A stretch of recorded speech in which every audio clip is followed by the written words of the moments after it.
सदर अली वकार, ये सदाकत, अदालत और शुजात तो शायद उसी दिन दम तोड़ गई थी जिस दिन उमरा और शुरफा की बेटियां इंस्टाग्राम, फेसबुक और टिकटॉक पर अपने जिस्म की नुमाइश करती नजर आने लगी।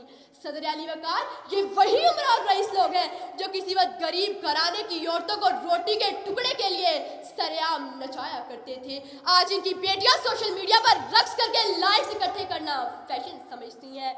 जनाब अली, आज हम इस जगह पर चल निकले हैं कि वायरल शुदा का एक ठुमका आपकी पीएचडी की डिग्री और रिसर्च की बैंड बजा सकता है। आज पीएचडी होल्डर हाथों में डिग्रियां थामे सड़कों की खाक छानते नजर आते हैं, जबकि बेहया और बेहुदा लोग जुबाने जदे खासो आम है।